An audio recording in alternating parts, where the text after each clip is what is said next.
Welcome to మనం TV.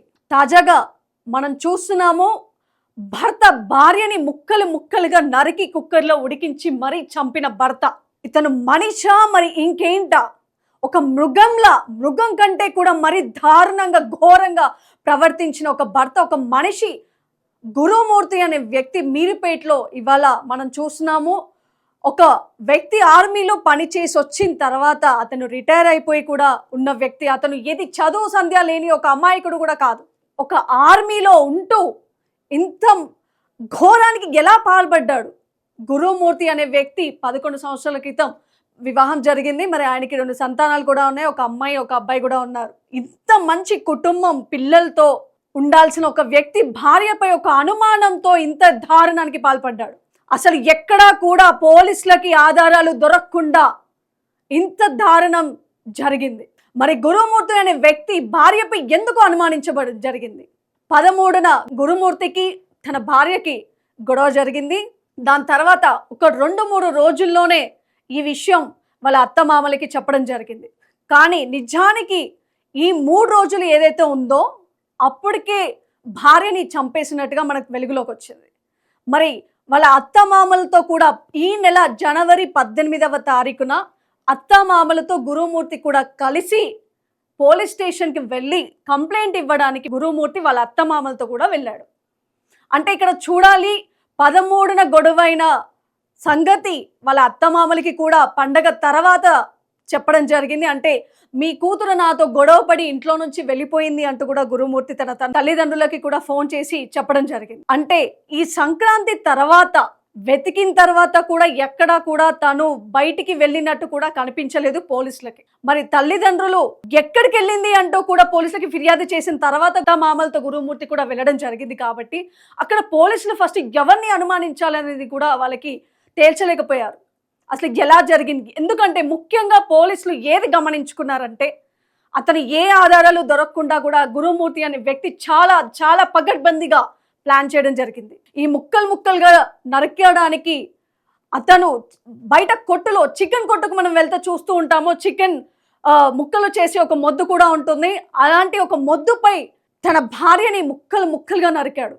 మరి తన భార్యని అనుమానంతోనే ఇంత అఘాయిత్యానికి పాల్పడ్డా?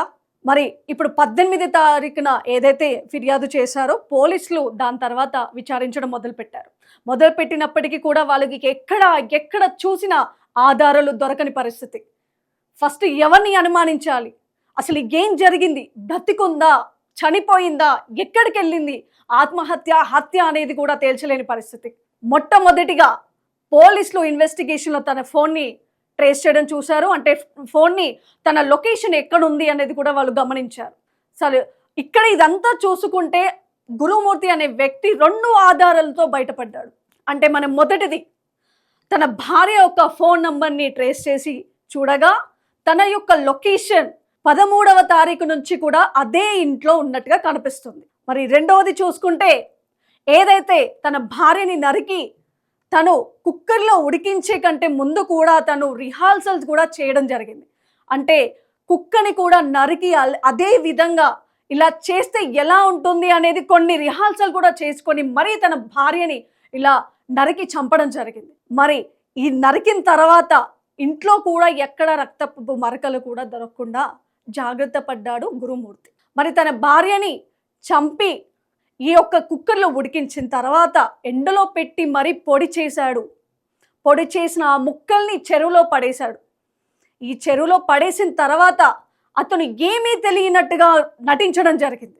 మరి పోలీసులు సీసీ ఫుటేజ్లో కూడా పరిశీలించిన తర్వాత తను ఇంట్లో నుంచి వెళ్ళిపోయింది అన్న ఒక్క మాటతో ఫుటేజ్లన్నీ కూడా పరిశీలించడం జరిగింది. కానీ ఎక్కడ తన భార్య ఇంట్లో నుంచి బయటికి వెళ్ళినట్టు ఎక్కడా కనిపించలేదు. ఇదే పరిస్థితి. మరి పోలీసులు ఎవరిని అనుమానించాలి అంటూ కూడా ఫుటేజ్లన్నీ కూడా చూస్తూ ఉండగా ఒక ఫుటేజ్లో తన భర్త గురుమూర్తి అనే వ్యక్తి బకెట్ని పట్టుకొని చెరువులో పడేస్తూ ఉండగా ఒక ఫుటేజ్లో దొరకబడ్డాడు. మరి ఈ 2 ఆధారాలు, మొదటిది ఫోన్ ట్రాపింగ్, ఫోన్ ఏదైతే లొకేషన్ ఎక్కడైతే ఇంట్లోనే ఉంది అని మనకి దొరికిన ఆధారం మొదటిది. రెండవది బకెట్తో అతను ఏదైతే తన భార్య ముక్కల్ని చెరువులో వేయడానికి వెళ్తున్న దృశ్యాలు సీసీ ఫుటేజ్లో ఒకటి మాత్రం దొరకడం వల్ల ఈ 2 ఆధారాలతో గురుమూర్తి అనే వ్యక్తి బయటపడడం జరిగింది. మొట్టమొదటిగా మరి తన భర్తని గురుమూర్తిని పోలీసులు విచారిస్తుండగా కూడా తను చాలా క్రూరంగా అంటే చాలా ఒక యాటిట్యూడ్తో నేను చేశాను, అవును చంపాను అని కూడా ఒప్పుకోవడం జరిగింది. విచారణలో కూడా చాలా ఒక ఆర్మీలో పనిచేసి వచ్చిన తర్వాత కూడా అతని ఇలాంటి ఒక మెంటాలిటీ ఇలాంటి ఒక మనస్తత్వం ఎలా ఉంది ఇంత క్రూరంగా ఇంత ఘోరంగా, అది కూడా తనకి సంతానం అంటే 2 పిల్లలు కూడా ఉన్నారు. ఎందుకు ఆడవాళ్ళపై ఇంత అఘాయిత్యాలు జరుగుతున్నాయి, ఇంత ఘోరంగా ఎందుకు భర్తలు ప్రవర్తిస్తున్నారు, అసలు మన దేశం ఎక్కడికి వెళ్తుంది, ఏం జరుగుతోంది? ఇన్ని మహిళా సంఘాలు ఉన్నాయి, ఎవరిని ప్రశ్నించట్లేదా? భార్యలు ఎందుకు ఇంత భయపడుతూ బతకాల్సిన పరిస్థితి? ఒకవేళ ఒక భర్తకి భార్యకి ఏదైనా ఇబ్బందులు ఉన్నప్పటికీ, గొడవలైనప్పటికీ ఎన్నో రకరకాల కారణాలు ఉంటాయి. ఆ కారణాల వల్ల వాళ్ళు విడిపోవడానికి ఎన్నో దారులు ఉన్నాయి. మనం చూస్తూనే ఉంటాము. రోజుకి భార్య భర్తలకి గొడవలు పడడంతో కోర్టు మెట్లు ఎక్కే వాళ్ళు చాలా మంది ఉన్నారు. మరి అదే విధంగా గురుమూర్తి కూడా తన భార్యతో ఒకవేళ తనకి నిజంగానే అనుమానం ఉంది అన్నప్పటికీ కూడా ఉంటే దూరం ఉండాలి, దూరం చేసుకునే ప్రయత్నం కూడా చేసుండొచ్చు. కానీ ఎందుకు ఇంత అఘాయిత్యానికి పాల్పడాల్సిన పరిస్థితి ఎందుకు వచ్చింది? ఎందుకు ఒక ప్రాణిని ఎందుకు ఇంత ఘోరంగా చేశాడు?